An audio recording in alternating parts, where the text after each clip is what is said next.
Bueno, chicos, vamos a terminar ya aquí con la última parte del tema. Empezamos con el punto 5, que fue la descolonización. Bueno, pues si os acordáis, en temas anteriores estuvimos viendo cómo a finales del siglo XIX se inicia una mentalidad de supremacía blanca, en la que se piensa que la raza blanca es superior al resto de razas y que ellos tienen que controlar y dominar el mundo.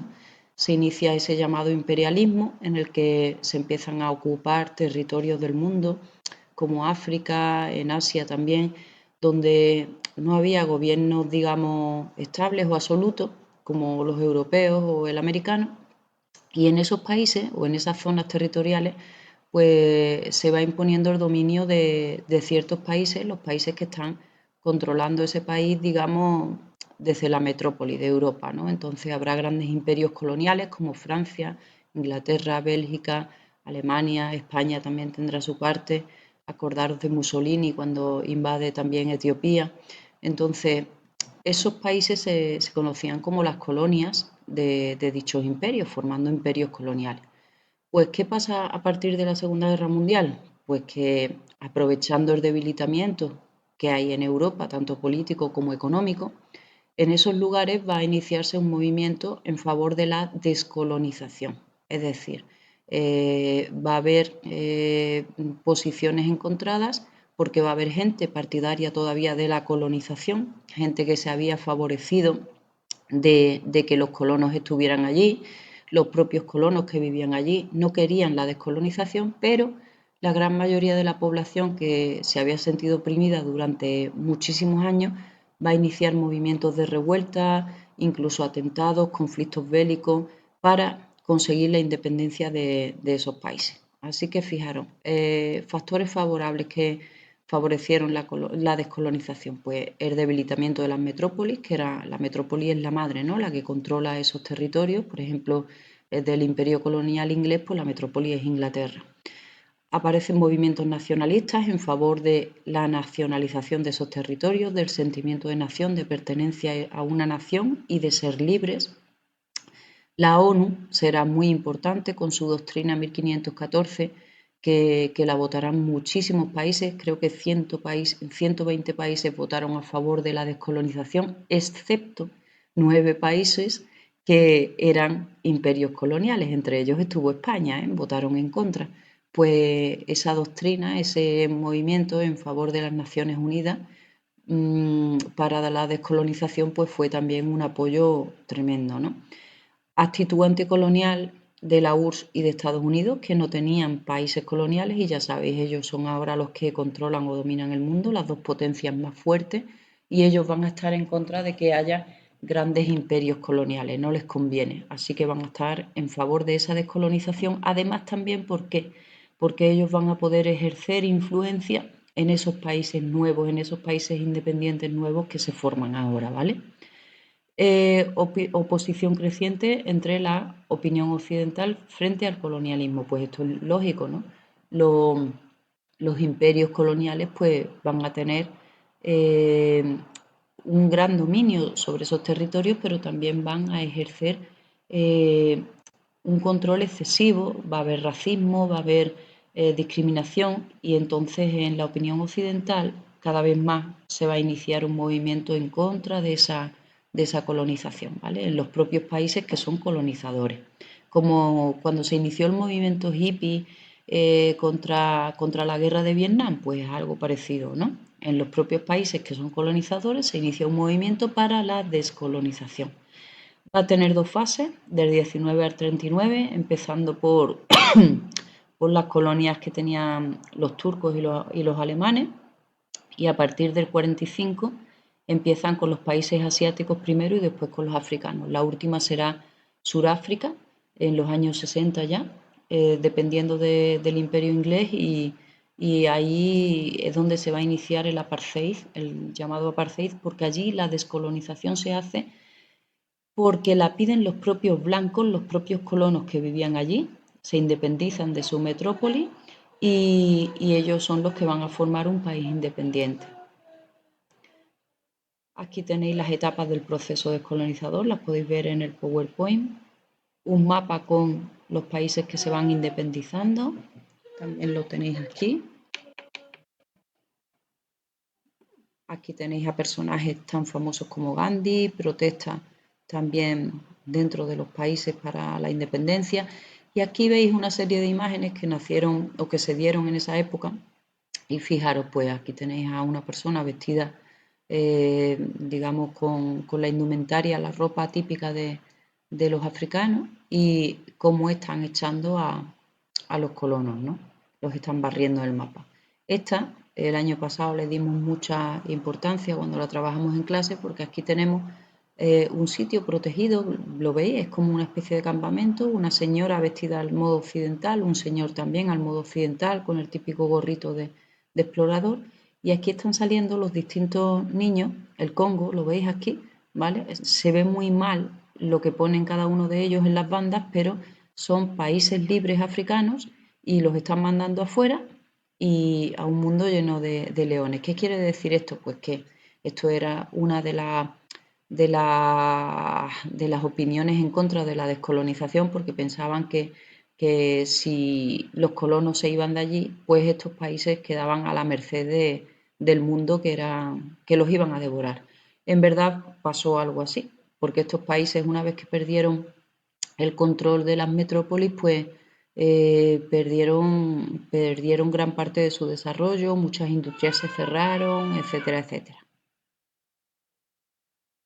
Bueno, en la siguiente imagen ya vemos el tercer mundo, independencia o colonialismo. Pues mirad, a partir de 1952 comienza la descolonización, lo tenemos aquí. Y esas naciones descolonizadas pasarán a integrar lo que llamamos nosotros hoy tercer mundo.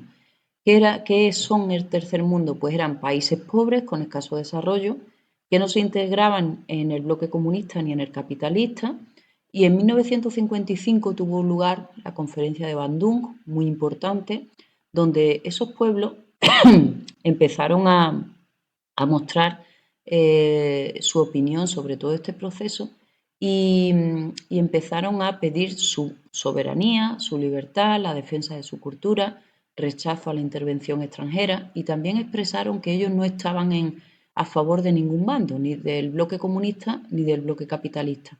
Se les empezó a llamar países no alineados, el movimiento de los países no alineados, porque no se alineaban con ningún bando. Esta situación, pues, ¿a lo que los va a condenar? Van a ser libres, ahora van a ser países independientes, pero fijaros, al no tener desarrollo ninguno, ni industria, pues ellos van a tener que depender del primer y el segundo mundo. Ellos necesitaban comprar tecnología a los países más avanzados y esa tecnología vale cara. Por el contrario, ellos lo que venden pues son productos menos valiosos, como materias primas, productos agrícolas. ¿Y qué pasa? Pues que la balanza de pago se descompensa, porque si tú compras cosas muy caras, pero lo que vendes es muy barato, pues empiezas a entrar en déficit y empiezas a pedir préstamos y empiezas a crear una deuda muy grande que tienes que ir pagando. Es la llamada deuda que tiene el tercer mundo con los países europeos. No sé si habéis escuchado algunas veces en la noticia, pues se ha condonado la deuda al tercer mundo en un 20%. Eso es que se les va rebajando la deuda, que se les va quitando o se les va perdonando porque muchos de ellos no pueden pagarla. Así que fijaros, ese endeudamiento pues va produciendo una gran desigualdad, va produciendo guerras en esos países, control de las mafias y eso es lo que hace en muchas ocasiones que las personas que llegan todos los días a Europa con las pateras o a través de la inmigración ilegal, pues vengan buscando un futuro mejor porque en los países de origen no tienen manera de sobrevivir. Entonces, digamos que esto es una situación que se vino creando a partir de la Segunda Guerra Mundial y hoy pues vemos nosotros las consecuencias muy acentuadas en ese problema tan grave que es la inmigración.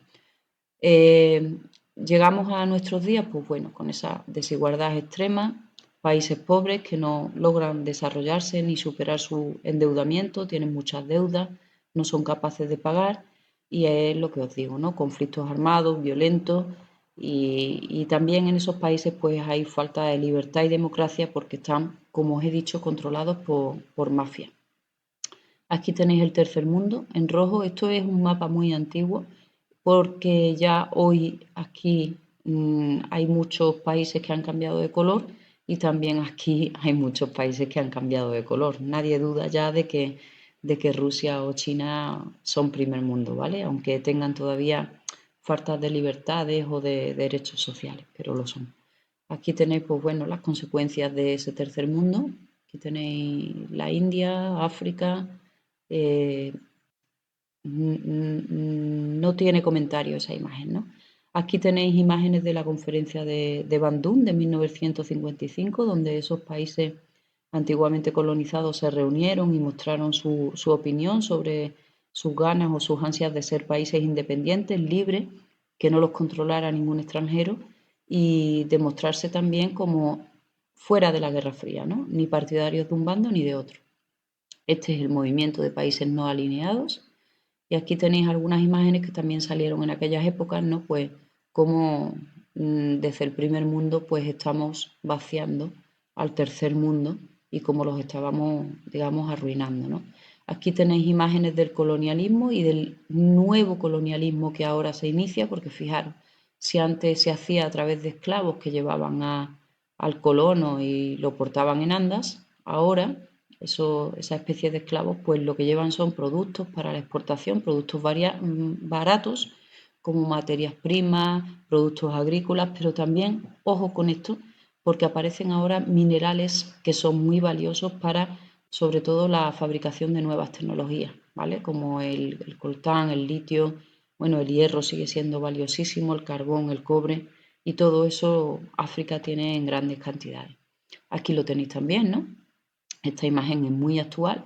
Dice, hay cobre, hay oro, hay coltán, me encanta África, ¿no? Entonces, como digamos, los holding o de los países más desarrollados del primer mundo, pues se aprovechan de esas que llamamos ahora tierras raras que tienen los países del tercer mundo. Aquí vemos también otra imagen, cómo se va volcando todo a Europa y este neocolonialismo con las nuevas marcas que se van vendiendo allí y cómo pues emboba un poco a la población, ¿vale? Aquí tenéis el nivel de desarrollo humano en 2019, hace ya 6 años, pero fijaros cómo se diferencian los colores, ¿no? El primer mundo lo tenemos con un verde muy oscuro y aquí pues desarrollo humano bajo, sigue estando África como primera potencia. Hay países de los que no tenemos datos porque son países, por ejemplo, aquí tenéis Sudán, que no hay datos porque son países que están en guerra, son estados fallidos, donde no hay gobiernos estables, donde no hay democracia, por tanto no se pueden extraer datos de allí y bueno, este mapa lo dice todo. Así que con esto acabamos la unidad y espero que os hayan servido estos vídeos.